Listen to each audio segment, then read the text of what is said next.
അനുസ്മരിക്കുന്നതിനായി ശ്രീമദ് യോഗാനന്ദ വരുന്നവരെ സംരക്ഷിച്ച്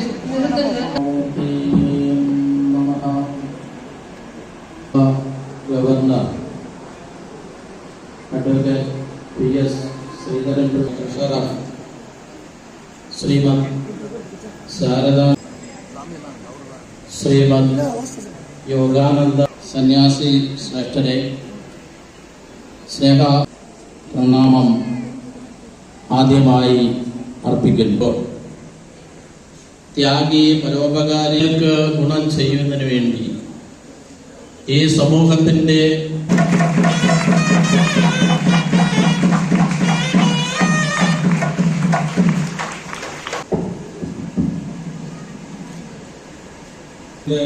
വ്യക്തിത്വത്തെ പ്രദർശിപ്പിച്ചുകൊണ്ട് ഈ കാഞ്ചി ശ്രീനാരായണീയ ധർമ്മം, ആ ധർമ്മത്തിന്റെ പ്രചാരകന്മാരായി അതിനുവേണ്ടി ജീവിതം കൊടുത്ത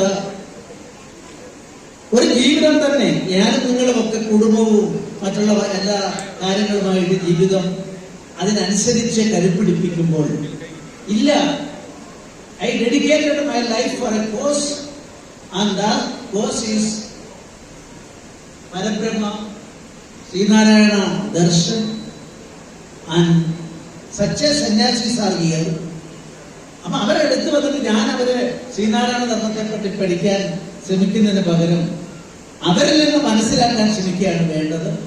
അതുകൊണ്ട് പലപ്പോഴും അതിനാഗ്രഹിക്കുന്ന ഒരാളായതുകൊണ്ടാണ് പൂജനീയ സച്ചിദാനന്ദ സ്വാമികൾ എന്നെപ്പറ്റി കഴിഞ്ഞ മീറ്റിങ്ങിലും പല മീറ്റിങ്ങുകളിലും അതിന് ഉദ്യമിക്കുന്ന ഒരാളായിട്ടാണ് എന്നെ അതിന് വിവക്ഷിച്ചിട്ടുള്ളത്. അതിനർത്ഥം ഞാനൊരു പണ്ഡിതനെന്നല്ല. ശ്രീനാരായണ ധർമ്മം അതൊരു സാഗരം പോലെയാണ്. കാരണം ഭാരതീയ സങ്കല്പങ്ങളിൽ നിന്ന് ഗുരുദേവൻ തൃപ്പാദങ്ങൾ അത് ഏതൊരു ആശ്രമത്തിൽ ഒതുക്കി നിർത്താതെ അനശ്വരം സഞ്ചരിച്ച് ആ സന്ദേശം സാധാരണ ജനങ്ങൾക്ക് മനസ്സിലാകുന്ന ഭാഷയിൽ അത് ഉചിതമായ ഉദാഹരണങ്ങളെ കൊണ്ട് അദ്ദേഹം പ്രചരിപ്പിക്കുകയാണ് ഉണ്ടായത്. അത് പകർന്നു കൊടുക്കുക. പ്രചരിപ്പിച്ചു എന്ന് പറയുന്ന വാക്ക് രാഷ്ട്രീയക്കാരുടേതാണ്. അതുകൊണ്ട്